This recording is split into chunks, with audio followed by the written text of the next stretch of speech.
Bonjour et bienvenue pour notre lecture quotidienne d'un accord Toltec. Bon, je vous avoue, je kiffe en fait ce format. J'aime beaucoup pouvoir le faire vraiment en freestyle, en impro. Donc c'est pour ça que vous me voyez un petit peu papillonner dans tous les sens. C'est parce que j'ai vraiment envie de laisser venir ce qui doit venir et ce qui vient. Donc j'aime bien ce côté impro. Voilà, donc allez, on y va. Je vais au-delà des apparences. Ce que tu penses de moi est ton problème et non le mien. Chacun a son propre système de croyance en fonction de ce que sa famille pense de lui. C'est simplement un angle de vue, ce n'est pas la vérité. Je n'oublie pas que dès que je donne mon accord à l'autre sur ce qu'il me dit, je me fais piéger. Écoutez, c'est drôle parce que je viens d'avoir une discussion avec quelqu'un que j'aime beaucoup, avec qui je discute énormément. Et on parlait du fait que raisonner n'était pas logique.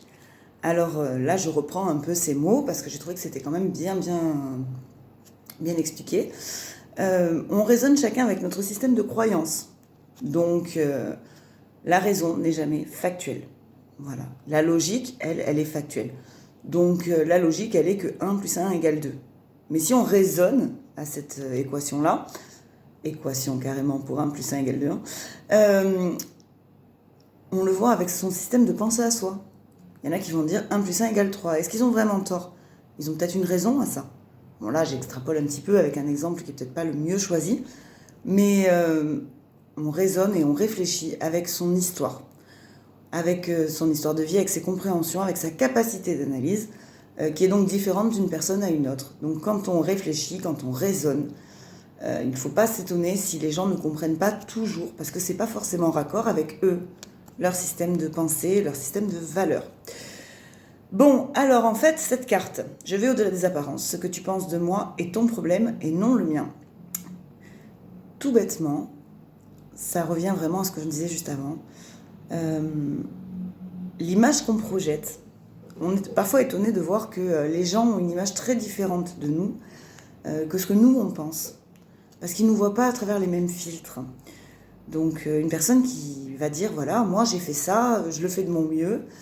Et l'autre en face va dire, ouais, c'est ça ton mieux, c'est pas génial. En fin de compte, c'est un point de vue qui vient de l'autre. Si vous avez l'impression que vous avez fait ce que vous deviez faire, c'est ok. C'est ok, c'est son problème à lui s'il pense que c'est pas assez.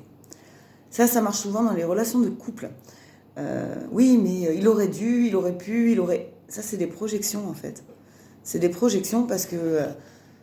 il n'y a pas de lecture de pensée possible. Il aurait dû, il aurait pu, ouais, il aurait dû, il aurait pu. Est-ce qu'il y a pensé, est-ce qu'il en avait envie? Est-ce que c'est raccord avec sa manière d'agir habituellement?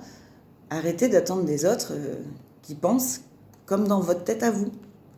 Donc voilà, une personne qui arrive en face de vous, elle va vous raconter son histoire à travers ses filtres à elle. Et vous êtes libre de penser ce que vous voulez.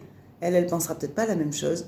Et vous allez peut-être pouvoir lui dire « Ah oui, mais toi, tu aurais dû, tu aurais pu... » Ça, en fait, t'en sais rien. Parce que toi, tu le penses comme ça avec ton histoire.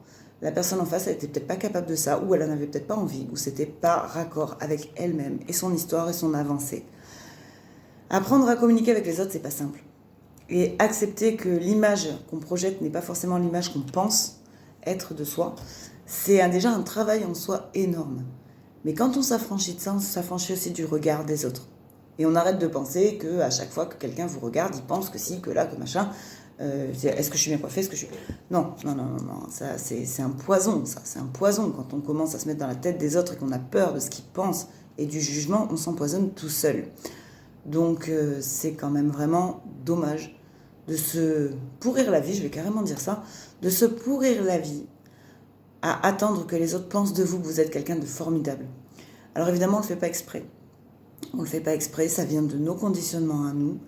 Mais apprendre à s'en libérer, c'est un premier pas vers une vraie liberté. Une vraie liberté. Tout en sachant que, donc, d'après les accords Toltec, et puis d'après la philosophie de vie que moi j'adopte en tout cas, le tout c'est de faire de son mieux.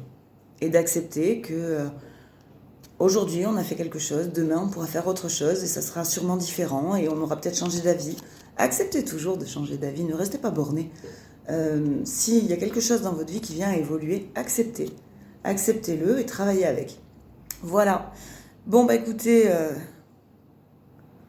se libérer. du regard des autres. Voilà, je trouve que c'est quelque chose de vraiment important. Faites toujours ce qui est juste. Juste pour vous, déjà. Et les autres ne vivent pas la vie, la vôtre. Ils vivent la leur. Donc, faites pour que la vôtre soit belle. Voilà. Écoutez, je vous souhaite une bonne journée. Et puis, à très vite. Et pour celles qui s'inquiètent, mon dos va mieux. C'est pas encore nickel, mais c'est déjà en progression. Voilà, je vous souhaite une bonne journée. Au revoir.